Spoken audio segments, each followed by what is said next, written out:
Welcome back students to my channel Juicy Brains. I am Dr. Yashna Marks and we are discussing cash flow statement. तो previous lecture में हमने discuss किया था कि indirect method से कैसे हमें कैश फ्लो स्टेटमेंट का इंटायर फॉर्मेट बनाना है। मैंने आपको हर एक चीज उसमें अच्छे से एक्सप्लेन कर दी थी, कैसे एडजस्टमेंट्स करने हैं, what are the items to be included. तो आई होप सो आपको वो चीजें सारी क्लियर हो गई होंगी। पूरा फॉर्मेट इंपॉर्टेंट है कैश फ्लो स्टेटमेंट का, उसके जो भी कंसेप्ट्स हैं वो आपको क्लियर हो गए होंगे। So in today's lecture we will start with the problem solving of cash flow statement. So the question will be on your screen. It says Narula Limited earned a profit of 2 lakh after charging or crediting the following items. अब net profit question में आपको दिया है और net profit में ये सारे adjustments हो गए हैं। क्लियर? दैट इज डेप्रिसिएशन दिया है, loss on sale of furniture, amortization of development cost, provision for doubtful debts, provision for taxation, transfer to general reserve, gain on sale of machinery. और following additional information भी दी है जिसमें हमें current assets और current liabilities दी हैं for the previous year that is 21 and for the current year 22. Clear? So you are required to determine the cash from operating activities. अब हमें, अगर आपको फॉर्मेट ध्यान है तो हमने कैश फ्रॉम ऑपरेटिंग एक्टिविटीज तक जो फॉर्मेट डिस्कस किया था या जो जो एडजस्टमेंट्स डिस्कस किए थे वहीं तक ये क्वेश्चन है। तो हमें basically cash from operating activities he calculate करना है। उसके बाद के जितने एडजस्टमेंट्स हैं जैसे कि इन्वेस्टिंग एडजस्टमेंट हो गए या फाइनेंसिंग एडजस्टमेंट हो गए वो नहीं करना है। Clear? I hope so the question is clear. So let's start. अब क्योंकि क्वेश्चन स्टार्ट होता है net profit before tax and extra ordinary item से, इस क्वेश्चन में आपको दिया है profit after charging the following items. ठीक है, तो अब हमें नेट प्रॉफिट बिफोर टैक्स पहले सबसे पहले कैलकुलेट करना है। तो सबसे पहले करेंगे नेट प्रॉफिट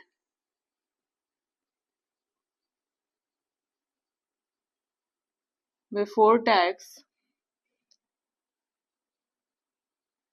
अब ये जो 2 lakhs है इसी में हमें एडजस्टमेंट करना है। Clear? Now just keep in mind the format, जैसे जैसे हमने फॉर्मेट डिस्कस किया था। तो जब हमने नेट प्रॉफिट का डिस्कशन किया था एडजस्टमेंट का, तो सबसे पहले हमें क्या चीजें देखनी है कि उसमें कोई उसमें कोई रिजर्व तो नहीं है। तो इस क्वेश्चन में दिया है ट्रांसफर टू जनरल रिजर्व। अब क्योंकि जनरल रिजर्व दिया है तो इसको हम ऐड बैक कर देंगे, ये सारी चीजें ऐड होंगी। That is transfer to general reserve, इसमें ऐड हो जाएगी वापस दैट इज 20,000। क्लियर? और क्या होगा उसके बाद टैक्सेशन का अगर प्रोविजन दिया हो तो वो भी ऐड होता है। इस क्वेश्चन में प्रोविजन फॉर टैक्सेशन दिया है। ठीक है,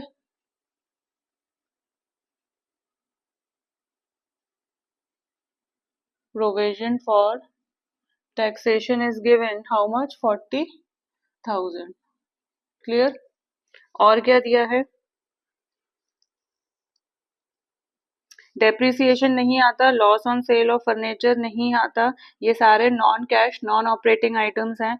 एमोर्टाइजेशन ऑफ डेवलपमेंट कॉस्ट नहीं आता, प्रोविजन फॉर डाउटफुल डेट्स भी नहीं आते, टैक्सेशन का प्रोविजन था वो हमने इंक्लूड कर लिया, ट्रांसफर टू जनरल रिजर्व था that is included, gain on sale of machinery नहीं आता।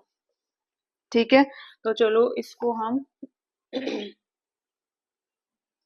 यहाँ पे हम कैलकुलेट कर लेते हैं। That is this is 2,60,000। तो अब ये हमारा निकल के आ गया नेट प्रॉफिट बिफोर टैक्स, यही निकालना था हमें।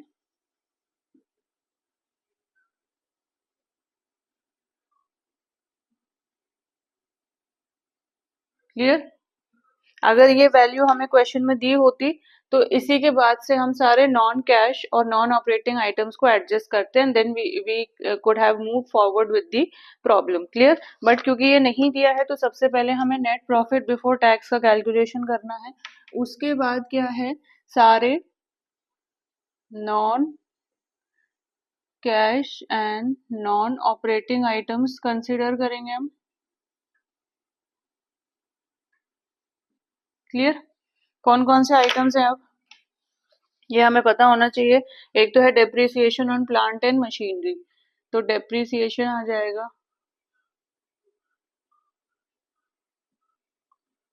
प्लांट एंड मशीनरी, कितना है 25,000। क्योंकि ये पॉजिटिव वैल्यूज हैं, इनको ऐड ही करना है हमें, यहाँ पे ऐड करना होता है, ये मत भूलना, ठीक है। तो डायरेक्टली हम इनको फाइनल कॉलम वाली अमाउंट, फाइनल अमाउंट वाली कॉलम में यू कैन राइट। क्लियर? तो the depreciation we have included, loss on sale of furniture, हमने कहा था loss on sale of fixed asset भी आता है, loss on sale of furniture how much 3,000। Clear? Then amortization of development cost, ये भी आएगा। तो जहां पे amortization वर्ड है वो यहाँ पे non cash non operating items में आएगा। Of development cost this is 8,000। Then provision for doubtful debts, अब देखो हमने जो फॉर्मेट में डिस्कस किया था वो था increase in provision for doubtful debts. अब क्योंकि यहाँ पे इंक्रीज एंड डिक्रीज नहीं दिया है तो हम अज्यूम करके चलते हैं कि ये इंक्रीज ही हो रहा है। क्लियर? सो हम इसको इसमें इंक्लूड करेंगे, that is provision for doubtful dates how much 2,400। Clear? ठीक है ना? और क्या आएगा? टैक्सेशन नहीं आएगा, वो यहाँ इंक्लूड कर लिया हमने, ट्रांसफर टू जनरल रिजर्व भी आ गया है। And gain on sale of machinery, ये भी non cash non operating item है लेकिन ये ऐड होता है, सॉरी ये लेस होता है। तो अभी पहले हम ऐड वाले अमाउंट्स को कैलकुलेट कर लेते हैं। सो this is 2,60,000 plus 25,000 plus 3,000 plus 8,000 plus 2,400. So this is 2,98,400. Clear? अब लेस कर देते हैं क्योंकि लेस का एक आइटम हमें दिया है, that is gain on sale of machinery.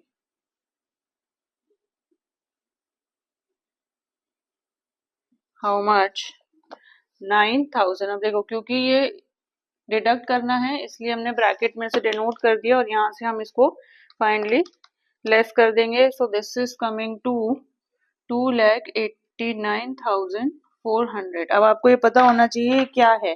2,89,400 is operating profit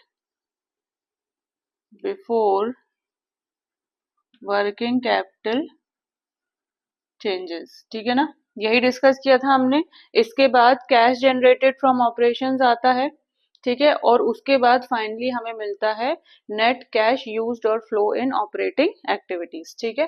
तो यहाँ पे एक चीज निकल के आ गई, operating profit before working capital changes. अब इसमें क्या करना है, वर्किंग कैपिटल से रिलेटेड एडजस्टमेंट्स करने हैं, मतलब कि current assets and current liabilities. तो मैंने आपको कल बहुत इजी तरीका बताया था कि ऐड हमें पहला करना है decrease in current assets and इसका just opposite increase in current liabilities, ठीक है।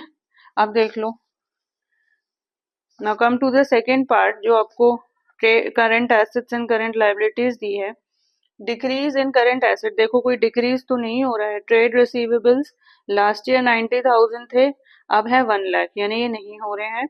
And prepaid expenses last year 0 थे, इस बार 2,000 है इस साल, यानी कि डिक्रीज तो कुछ नहीं हो रहा करंट एसेट्स में। Come to the current liabilities, अब पेएबल्स है, ट्रेड पेएबल्स, तो current liabilities trade payables increase हो रही हैं, तो हम इसको यहाँ लिख लेंगे, ठीक है। 41,000 और अब है 60,000, तो ये 19,000 से इंक्रीज हो रही हैं। क्लियर? और आउटस्टैंडिंग एक्सपेंसेस डिक्रीज हो रहे हैं, तो मतलब कि जो हमें इंक्रीज करना है, ऐड करना है, उसमें सिर्फ करंट लायबिलिटीज ही है, तो हम डायरेक्टली इसे ऐड कर देंगे। 19,000 प्लस 2,89,400, सो दिस इज 3,08,400। अब लेस करना है, यहाँ पे था डिक्रीज इन करंट एसेट्स, तो अब ये इंक्रीज इन करंट एसेट्स आ गया and decrease in current liabilities. देखो आपने सिर्फ एक ये टर्म याद किया, उससे रिलेटेड ये टर्म भी याद रह गया, और क्योंकि ये एडजस्टमेंट याद है, इसके जस्ट ऑपोजिट सेकेंड वाली एडजस्टमेंट होगी। क्लियर?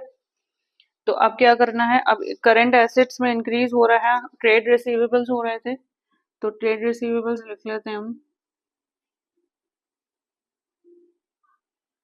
ठीक है,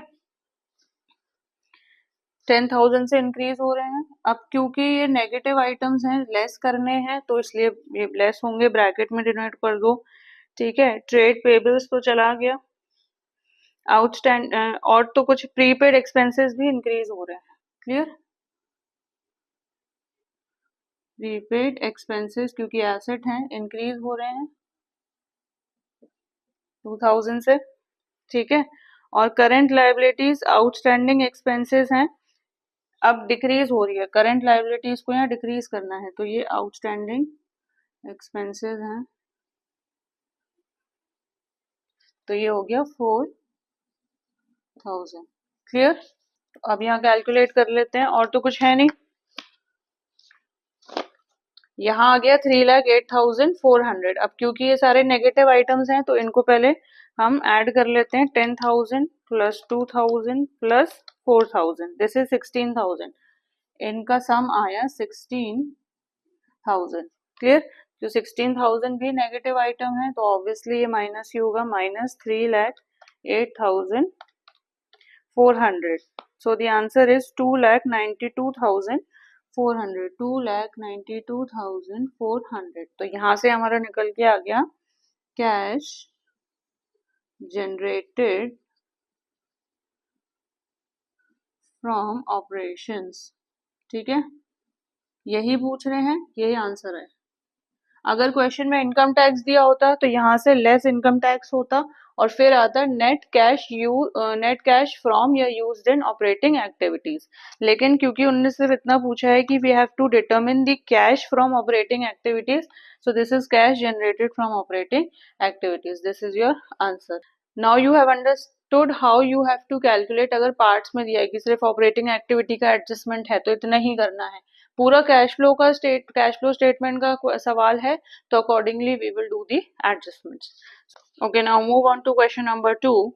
It says profit for the year amounted to 50,000 after providing for depreciation of 20,000 is given. Clear?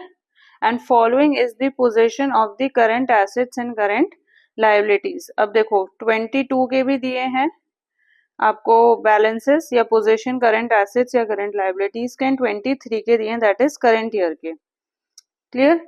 And you have to calculate the cash generated from operations. ठीक है ना, ये आपको सारी चीजें दी हैं, तो चलो इसको स्टार्ट करते हैं। नाउ क्वेश्चन स्टार्ट होता है net profit before tax and extraordinary items. तो यहाँ पे दिया है profit for the year amounted to 50,000 after providing for depreciation, यानी डेप्रिसिएशन इस प्रॉफिट में चार्ज हो गया है, तो हमें बिफोर टैक्स अगर प्रॉफिट निकालना है तो हम इसमें एडजस्टमेंट करेंगे। सो नेट प्रॉफिट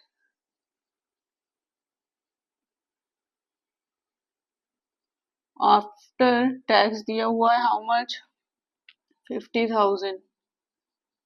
देन इसमें हम ऐड करेंगे, अब क्योंकि depreciation non cash and non operating item है, ठीक है, तो जस्ट फॉर योर सेक कि कंफ्यूजन ना हो, I am writing it, non cash and non operating item. Clear? पहला क्या है, डेप्रिसिएशन, एक ही दिया है क्वेश्चन में, एक ही चीज दी है, एक ही एडजस्टमेंट है, तो डेप्रिसिएशन कितना दिया है, 20,000, तो इसको ऐड कर देंगे, तो this is coming to 70,000। Clear? और क्या दिया है,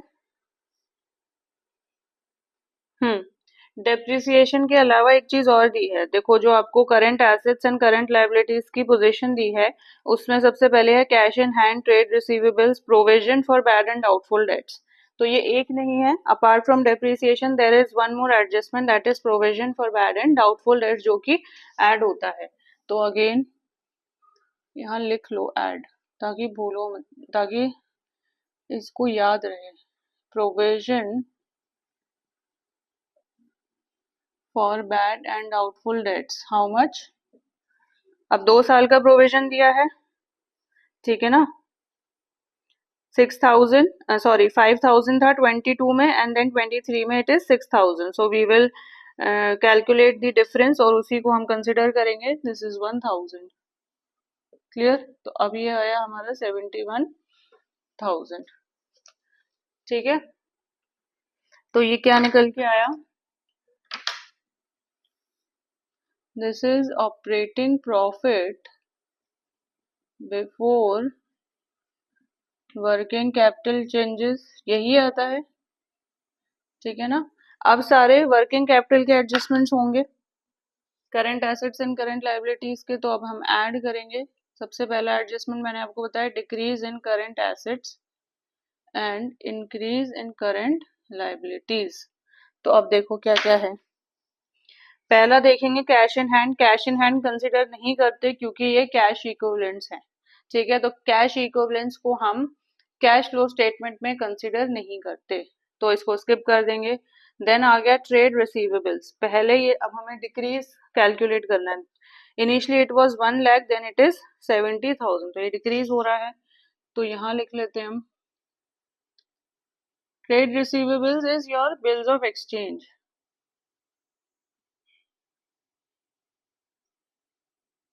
ठीक है, यानी कि बिल्स रिसीवेबल। तो ये कितना हो गया? 30,000। क्योंकि इन्हें ऐड करना है तो डायरेक्टली हम फाइनल अमाउंट में कॉलम में इन्हें लिख सकते हैं। Then provision for doubtful debts हो चुका। ट्रेड पेबल्स करंट लायबिलिटी है। इन्वेंट्रीज 1,20,000 से 1,60,000 जो इंक्रीज हो गई, ये नहीं करना है हमें। आउटस्टैंडिंग एक्सपेंसेस करंट लायबिलिटी है। प्रीपेड एक्सपेंसेस देख लो, पहले 8,000 था, अब 2,000 हो गया, यानी कि डिक्रीज हो रही है, तो ये प्रीपेड एक्सपेंसेस यहाँ आ जाएंगे, ठीक है।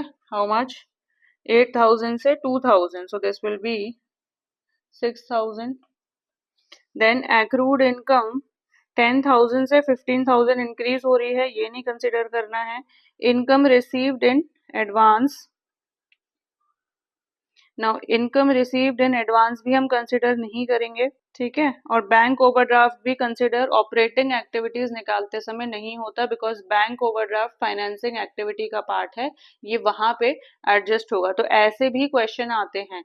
The reason why I am discussing this specific question with you is, क्योंकि इस क्वेश्चन में अब सारी चीजें, उन्हें जरूरी नहीं है कि जितने दी हैं उतने ही एडजस्ट होने हैं।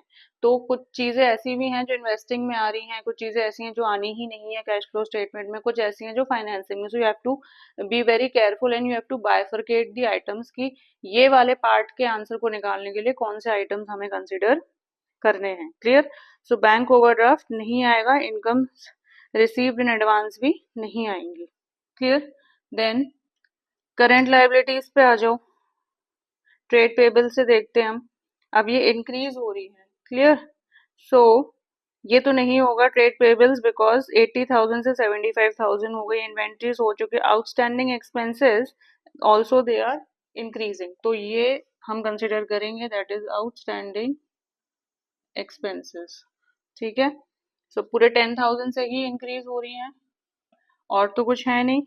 क्लियर? तो अब हम ये कैलकुलेट कर सकते हैं, that is 71,000 plus 30,000 plus 6,000 plus 10,000, so this is, ठीक है ना। इसमें अब लेस वाले एडजस्टमेंट करेंगे हम। लेस दैट इज, यहाँ डिक्रीज है तो यहाँ इंक्रीज इन करंट एसेट्स आ गया, एंड ये इसका जस्ट ऑपोजिट हो गया, decrease in current liabilities. See how easy it is. At least you will never go wrong with the calculation and adjustments related to working capital. Clear? अब देखो, increase in current assets कौन से हैं? Trade receivables तो नहीं है। Then come to inventories. Inventories हमारी increase हो रही हैं फ्रॉम 1,20,000 to 1,60,000, ठीक है। तो ये 40,000 से इंक्रीज हो रही है, बट क्योंकि अब ये लेस होने हैं तो हम इन्हें ब्रैकेट में डिनोट करेंगे। Apart from inventories prepaid expenses आ चुका है, एक्रूड इनकम भी इंक्रीज हो रही है। तो एक्रूड इनकम, क्योंकि एक्रूड इनकम्स एसेट होते हैं और 5,000 से ये इंक्रीज हो रही है। Clear. And decrease in current liabilities. अब एक करंट लायबिलिटी तो आउटस्टैंडिंग एक्सपेंसेस तो यहाँ आ गई। अब देखो और क्या बच रहा है, trade payables, this is bills payable, 80 से 75 हो गई, मतलब कि 5,000 से डिक्रीज हो गई। देन आउटस्टैंडिंग एक्सपेंसेस आ चुका है, एक्रूड इनकम्स एसेट है, इनकम्स रिसीव्ड इन एडवांस भी डिक्रीज हो रही हैं। So income received in advance कितना है, 6,000 से 3,000 डिक्रीज हो गई, तो 3,000 से डिक्रीज हो गई, ठीक है। अपार्ट फ्रॉम दिस और तो कोई बैंक ओवरड्राफ्ट को हमें कंसिडर नहीं करना। तो पहले नेगेटिव आइटम्स को कंसिडर कर लेते हैं। इसका सम कर लो, 40,000 plus 5,000 plus 5,000 plus 3,000, this is 53,000। Finally इसे हम माइनस करेंगे 1,17,000 से, तो आंसर है 64,000। अब देखो 64,000, अगर ये वाला अमाउंट जो नेगेटिव अमाउंट है वो बड़ा होता है और पॉजिटिव अमाउंट छोटा होता है, मतलब आंसर अगर आपका नेगेटिव में आ रहा है दैट मीन्स उस एक्टिविटीज में से कैश जनरेट नहीं हुआ, कैश इनफ्लो नहीं हुआ, कैश आउटफ्लो हो गया। तो हम आंसर में लिखेंगे cash used in operating activities, ठीक है। और अगर जनरेट हो रहा है, कैश इनफ्लो हो रहा है, तो cash from operating activities. Clear. तो अब हमने ये निकाल लिया, इसके बाद हम निकालते हैं कैश जनरेट ही हो रहा है इसमें, cash generated from operating activities.